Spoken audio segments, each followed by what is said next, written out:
without any stumbling, say, yes, God is one. But the question is, what do you mean he's one? I see a lot of stuff around. How is God one if there's all this multiplicity around? I mean, God's one, but there's other stuff, right? Name some random things to me right now. Tables, walls, basketball, the sun, bakbuk. Yeah, very good. That's a lot of. On the inside of my nose. That's right. Okay, that's also an interesting one. That's stuff. That's a lot. You. Me? Oh, so it looks like, am I not? But if God is one, then what am I? What at the table? What's all this? So is it in God? But I thought God is one. If God is infinite, then how is all this stuff? So we've been on a long journey together, describing how God's oneness permeates everything in the world. And we have been describing an analogy how to appreciate this, okay? I want to go into that analogy again, and I want us to really get this clear because I want to move on in the Tanya. So the analogy is that God, we explain, creates the world through speech, through the Hebrew letters. He's creating reality. We also described how, what does that mean God speaks? He's like a big mouth in the sky? No. Speech is also an analogy. That when I speak, what am I essentially doing? I'm revealing something to you that's on the outside. I'm taking that which is hidden on the inside, which is something that only I know, and I'm revealing it to give the ability for another to be part of me, to be part of the conversation.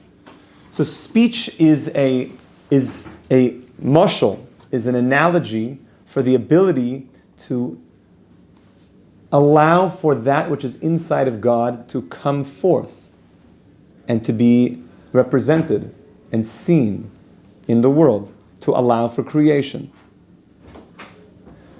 But then we said, well, when I speak, isn't that me taking a word and it leaving me?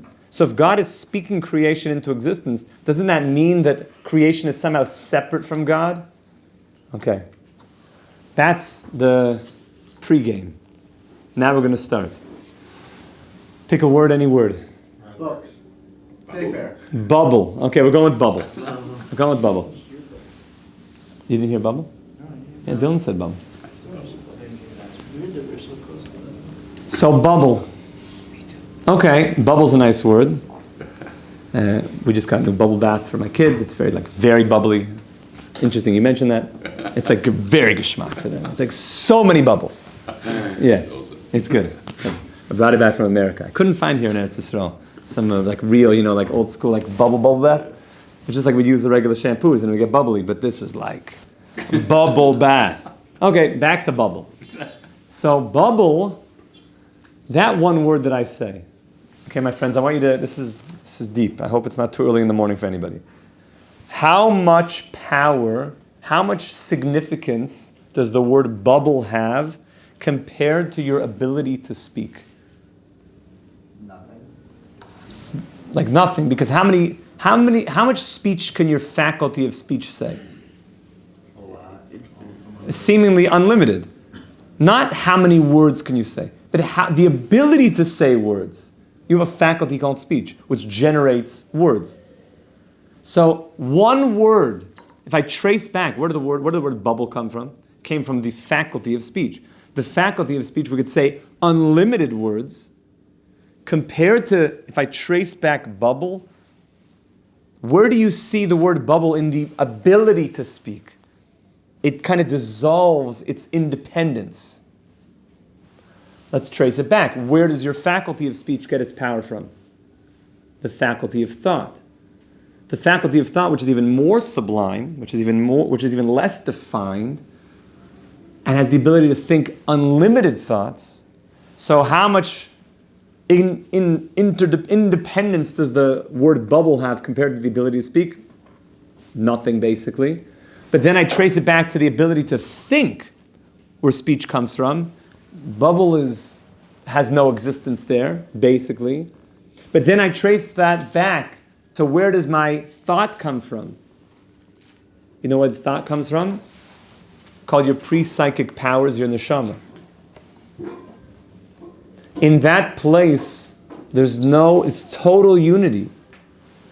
That place, though, is generating thought, which is then generating speech, and then the speech is actually saying the word bubble. Is there any letters in your pre-psychic consciousness? Or is it just like a desire?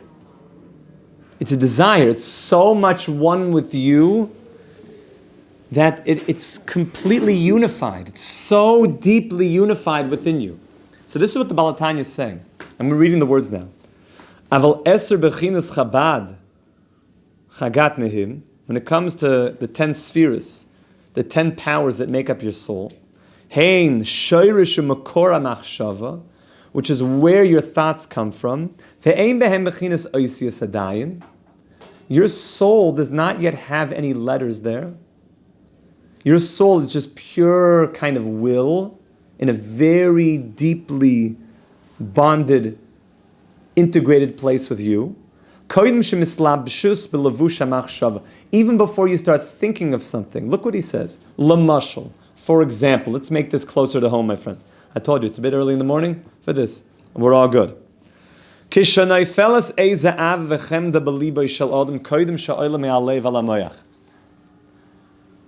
You get a certain feeling in your heart for like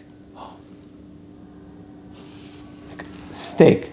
But it doesn't say steak yet. You just have this feeling of